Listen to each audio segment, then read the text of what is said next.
So this is gonna be a little gloomy because I get my phone fixed, so it's on my laptop. But here nor there. So with the ending of the book, I genuinely love Clifford. Like his thinking is so amazing to me. You know, I feel as though sometimes when you think about a person who's been through so much, like you don't think of them actually getting through and prospering in a different life.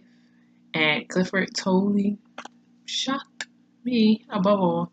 Um, I'm gonna point to page 78. This is right after the first paragraph. I'm gonna butcher her name, and I've been butchering it ever since I've been reading it. Hazabeth, I'm gonna say that, and she said, "Clifford, Clifford, it is not a dream." And he said, "A dream, Hazabeth," repeated he, almost laughing in her face. "On the contrary, I have never been awake before." And that's right after they had left the house um, that the judge was dead in.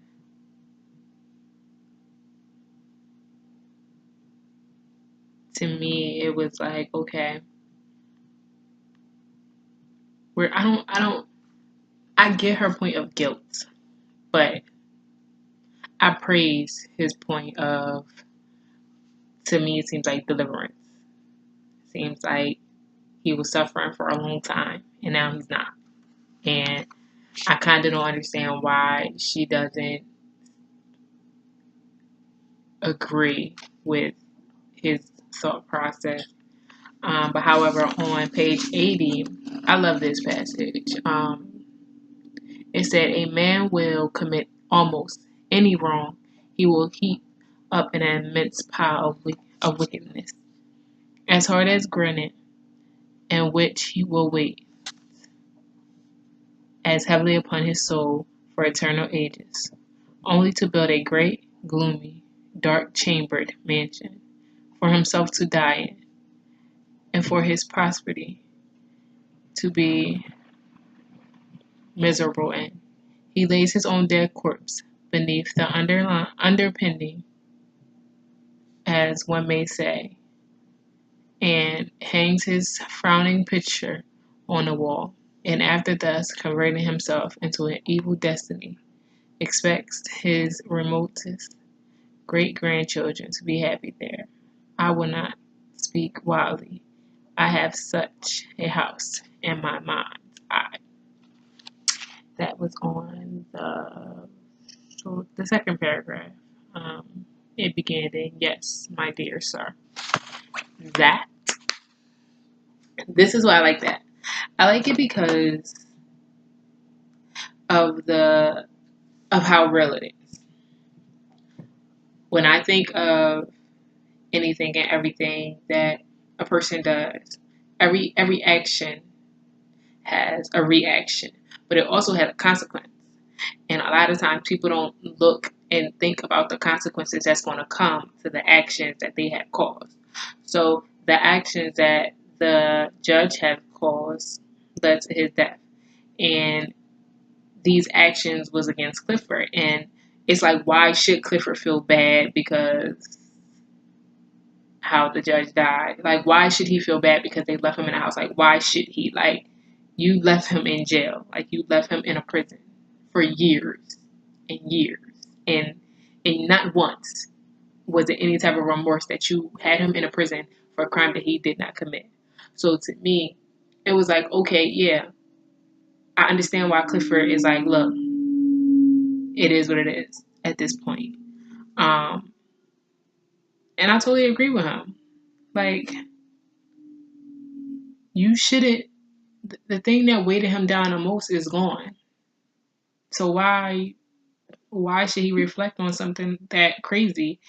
And then also, it related to this movie that it's above off topic, but it really it really it really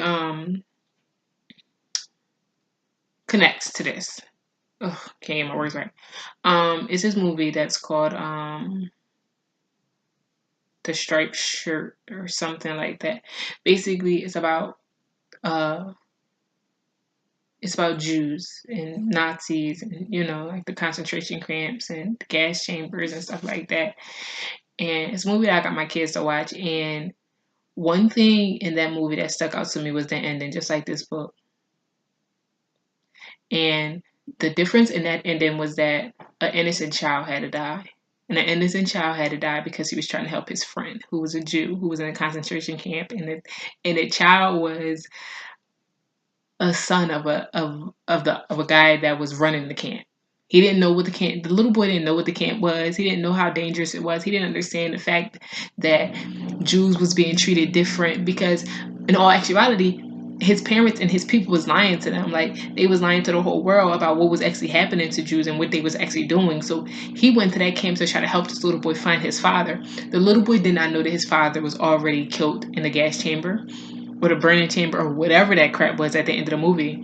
But to the fact is though, like he did that little boy wrong because he had him beat up for something that the little boy literally, like he told the little boy he can do. So he had him beat up, and he felt some type of way knowing that that was like his friend, like he made a friend, but he did not know the difference in the lifestyles that they were living at that point in time.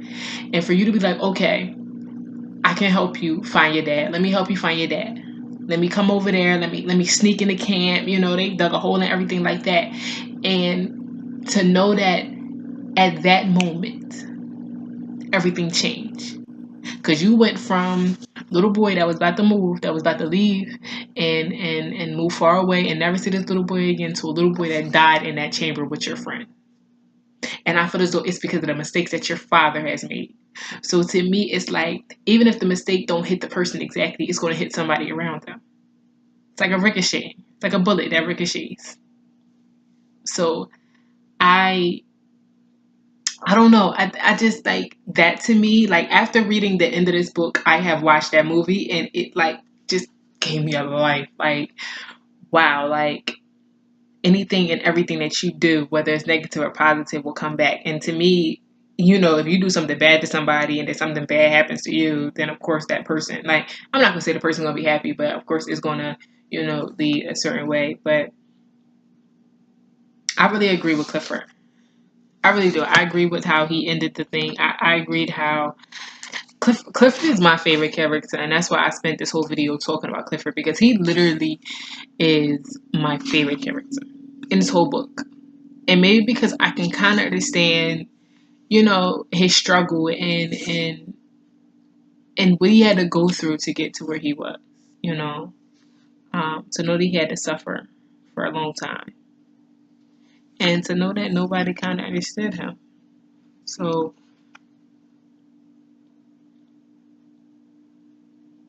with everything that ended up happening, especially within that passage, I really understood and I really got what he was saying and why he wanted Nazareth to understand. And within that passage, he actually wasn't always talking to her. He actually was talking to another guy that was actually on the train with him. And then they started talking about, how because Clifford energy changed. So it was like he was more happy, he was more outgoing, and it was kind of weird to the people around him because it was kind of like a gloomy day. But he was trying to get people to understand the facts of life and the facts of appreciating something, even when it doesn't look as good as it is. He was using nature a lot to explain a lot of things that he was saying, and to me, it made me understand a lot more. So ultimately, I feel like the book was it was a it was an okay book. I struggled because of the how it was, the timing that it was written in, and kind of really trying to understand everything within the book. But good thing that I have both the book, because I've also read it to my kids. So that was like our book time together. So yeah, my favorite character is Clifford, and it's because of the trials and tribulations that he had to go through to get where he was at the end. Kind of knowing that life will eventually work out.